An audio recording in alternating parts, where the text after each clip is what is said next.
Hello friends, ಇವತ್ತಿನ videos ಕಪ್ಪಟಿ ಸಿಂಹ. ಹಿಮಾಲಯದ ಕೆಳಗಿನ ಕಾಡುಗಳಲ್ಲಿ ಒಂದು ಮರ ಕುಟಿಕ ವಾಸವಾಗಿತ್ತು. ಸಿಂಹ ಒಂದು ಆ ಪ್ರದೇಶದಲ್ಲಿ ಆಹಾರ ಅರಸಿ ಬಂದಿತ್ತು. ಅಲ್ಲಿ ಬಿದ್ದಿದ್ದ ಯಾವುದೋ ಒಂದು ಮಾಂಸದ ತುಂಡನ್ನು ಅದು ತಿನ್ನತೊಡಗಿತ್ತು.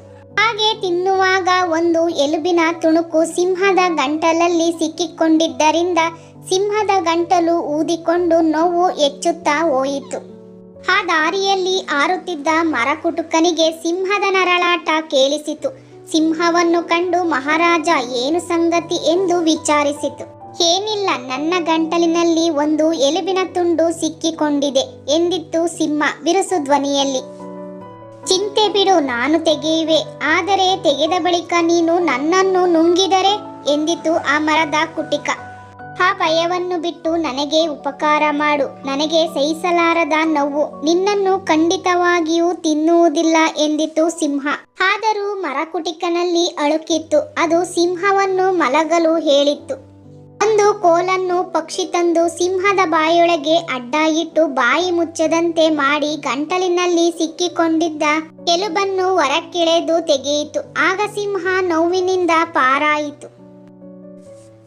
ಅದೇ ಸಿಂಹ ಇನ್ನೊಂದು ದಿನ ಬೆಳಗ್ಗೆ ಇನ್ನೆಲ್ಲೋ ಮಾಂಸ ತಿನ್ನುತ್ತಿರುವುದನ್ನು ನೋಡಿದ ಮರಕುಟಿಕ ಸಿಂಹದ ನಿಜ ಸ್ವರೂಪವನ್ನು ತಿಳಿಯಲು ಅದೇ ಸರಿಯಾದ ಸಮಯ ಎಂದು ಯೋಚಿಸಿತು. ಹತ್ತಿರದ ಮರವೊಂದರ ಕೊಂಬೆಯ ಮೇಲೆ ಕುಳಿತು, ಅರಣ್ಯ ರಾಜ, ಇನ್ನೊಮ್ಮೆ ನಿನಗೆ ಸಂಕಟ ಬಂದಾಗ ಉಪಕಾರ ಮಾಡಿದ್ದೆ ನೆನಪಿದೆಯೇ? ಈಗ ನನಗೊಂದು ಸಹಾಯ ಮಾಡಬಲ್ಲೆಯಾ ಎಂದು ಕೇಳಿತು. ಯಾರು? ಮರಕುಟಿಕನೋ ಎಂದು ಸಿಂಹ ಬಿರುಸಿನಿಂದ ಹೇಳಿತು.